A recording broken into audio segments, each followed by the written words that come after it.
had la marno pause seeda parce que hande ko samedi on ko enen wata mo wadi hande ko enen do watta samedi on voilà had la marno pause seeda mi foto parce que do andi halugol darugol halaga no musi gido pere kango bari ko bontari peñe den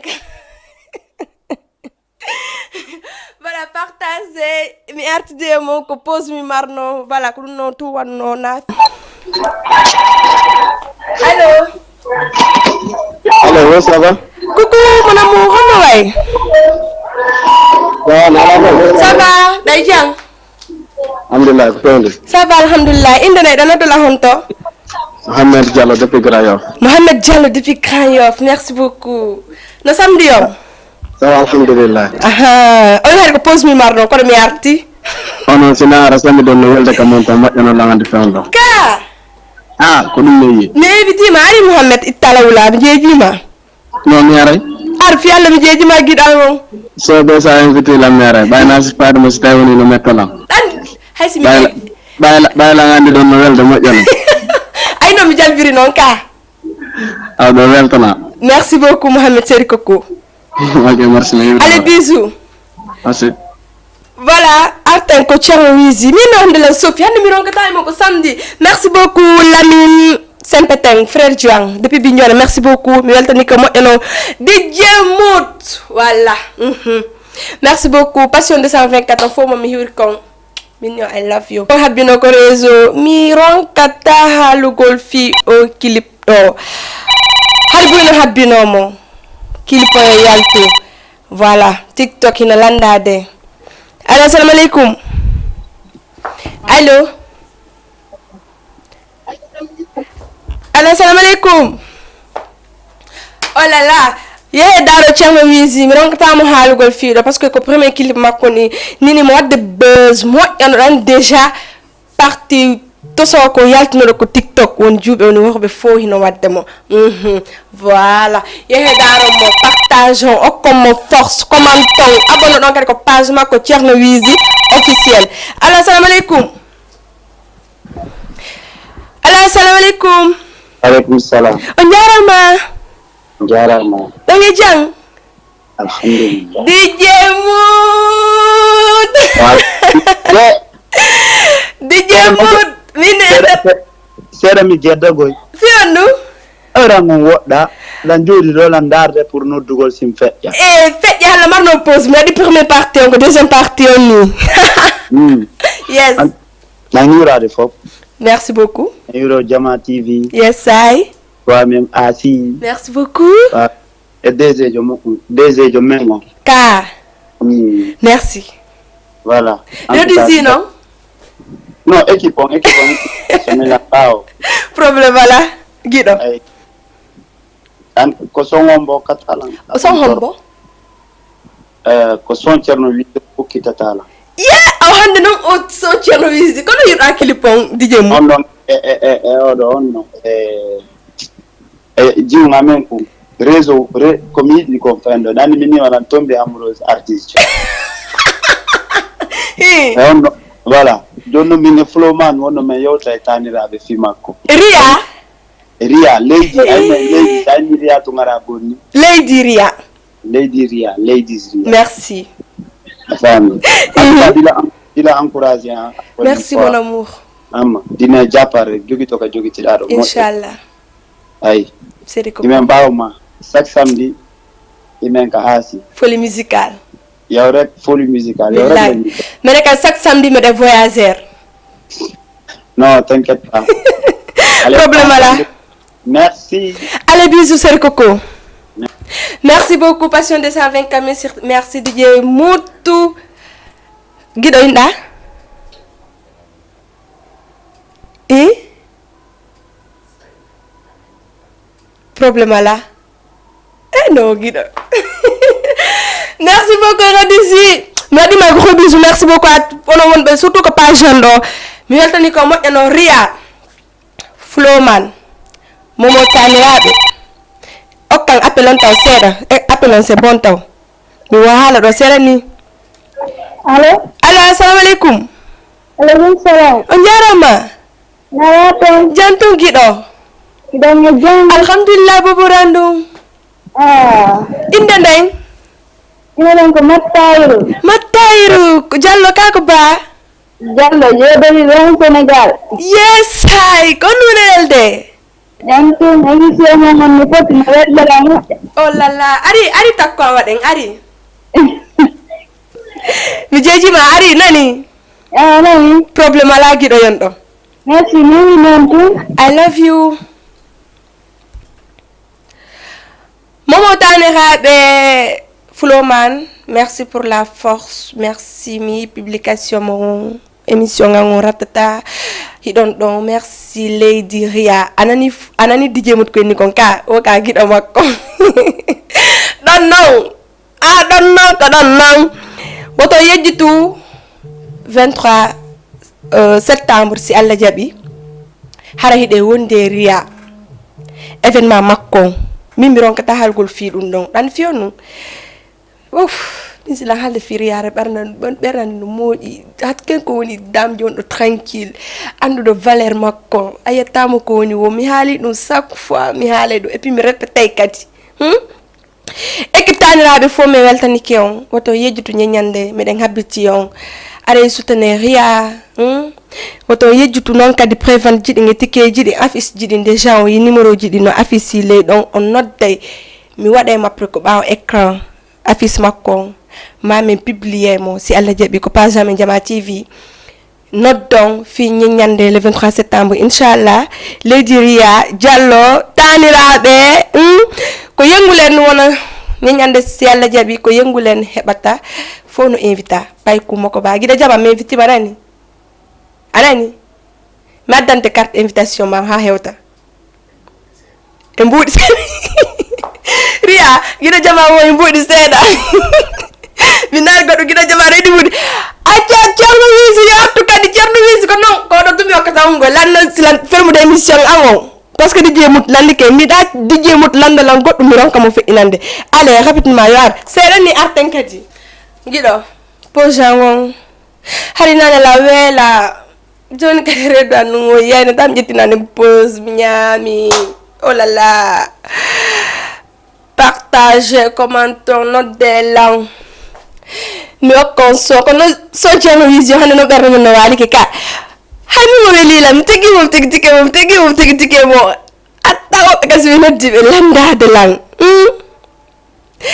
voilà Ria kadi wodi landi ɓe landi jemut tami yalta ɗo mi okkali mo clip labbaɗo on ko ɗum miiɗi et puis onon ɓe juuɓe ɗo welela andi fiyonu joni rewɓe no mari force rewɓe no ko femme battante ɓe on fait joni ɓe wakkiloto ɓe gollay ko yiɗa ɓe wo kadi har hiɓe moƴƴintini ɓe laaba mila yiɗi debbo moƴƴintintoɗo andi chaque fois min worɓe ɓe no hani wadde parfum ɓe looto ɓe comporto enen rewɓe hiɗe yiɗi ɗum ɗon awa enen kadi looto ɗen ha laaɓa waɗen parfum worɓe ɓen ka no yiɗi si ɓe ɓattike ɓen ne yes hay siko parfum o sesa waɗa probléme ala ya wuro ɗum parfum ara lanni so fini min mi faalaka gorko mo watta parfum few mi yiɗa siki ginna wiyangi ko ɗum ɓuuri añude tiktok noon ɓay Allah waɗi firtuji no waɗi ko haytata noon si ɗum ɗon siɗe wadde fof andata mais kono pardon rewɓe worɓe utilise parfum andi no to woɓɓe goo siki accon hakke de mais mi expliqué seeɗa moƴƴintine ayi wonde hay ɓandu ma ndun hare no landoto wonde fi no laaɓira ala ko ɓuuri fottude laaɓa urnoɗa wattoɗa ko laaɓi wona tranquille mina yiɗi wona worɓe gono ton a faami hara ɓe ɓornoto ha moƴa ɓe urno la yiɗi ɓe worɓe siki si ɓe ɓaɗi kelan tun hala woni à l'aise la woni tranquille mai ndare Ria je t'aime après arte mi hande mi halno ko samedi hande samedi o ko enen ɗo kono mi mari oh là là ƴetta goɗɗo ko ligne alo assalamu aleykum alo assalamu aleykum oh là là ɗoyte volume o noddala yewten ko fi suba mi dara ni do ande mi ne ko samedi mi ronkata waɗangolon ko faala ɗon kon si ɗon faala mi siki mi daroto ɗo hare la moƴƴintinade si miɗo faala mi jinda si miɗo faala mi jooɗo yewten si miɗo faala mi waalo kadi mona tranquille yewten parce que la welti lawdi tranquille mon Ria je t'aime baby I love you mon amour grande sœur weltani ke ma moƴƴano woto yejjutu le 23 septembre inchallah ɗo nga yengu len hara ɗe wondi équipe taniraɓe ɗan ɓe organise voilà paykum moko ba are foppino invita jiwo gorko on foppino invita séréji ɗi wo organisation ji ko waytata noon on foppi ɗon nder allez soutenir Ria merci beaucoup allez itten goɗɗo ko en ligne allo assalamu aleykum allo bonsoir giɗo ɗaɓitoto ɓe nanelan ɓe nanata voix maɓɓe marsata 6 avenue sot bornilan boutique maɓɓe on kala ko falɗa no woodi yehey Mamoudou merci beaucoup 6 avenir tati merci beaucoup ko kamɓe bornilan mi weltanike on moƴƴa voilà allo assalamu aleykum coucou allô oh là là ko ligne satirique ko fi hande samedi o buno okipi kono la andi be simbo daylan si dalubi borni ara daw si appel no sonde asik kay nyang are ko tigi mo libi da bori daw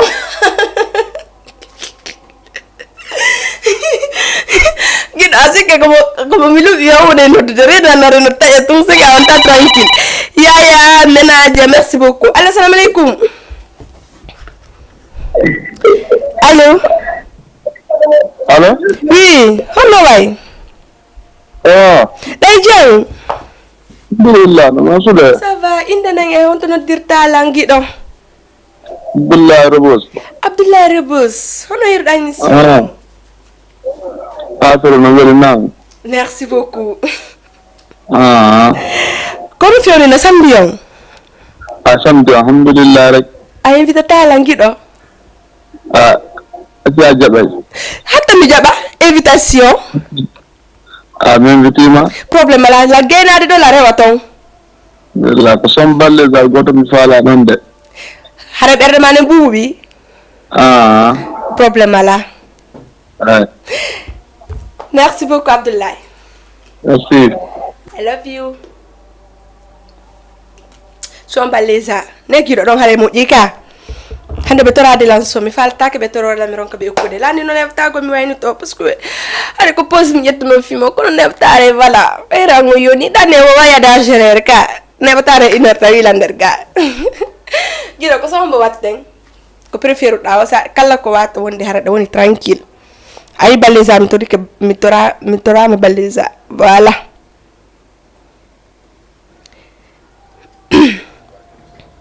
waɗɗa waw madduɗa mo c'est bon hay mi suusa mboma dari tawe dari ko personnel ni ka ko taxi ko woni wona ya hewto kama jawi may anday natunga yara ya yona onno yarete min mi do marisi fristis sanis vitalis ko di mi yarata ha yona nene ake mi yalta baba ake mi yalta ko to yata ko hande ko marata simi yawo ama ha yona ino dombo ma woni tumande mo yari ya yoni mette pas me sula ya yona mette pas me yara ya yona wadu wa yona sawadai wadu wa yona sawadai wadu wa yona ajonna sa hebi occasion wadu wa yona ajonna mi wada ya yona ajonna wadu wa yona ajonna sa hebi mudi ma de fiju wa yona ai sitai ya mai ko kanyo le amata sa woni lando lady kolla kame ai sitai ya folli ke ko do lutata sa anyi yimbe ma be bugo yesoma ai sitai no sappi kungare wana mi wada ya ayona eyida yombebe benganya bombebe mi wada ayona idodomo ma woni tumande mo yari ayoni entei pas mesula ayona emi wada ayona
Saudi heboto kawiyete pefil ndari de bono ndara gorko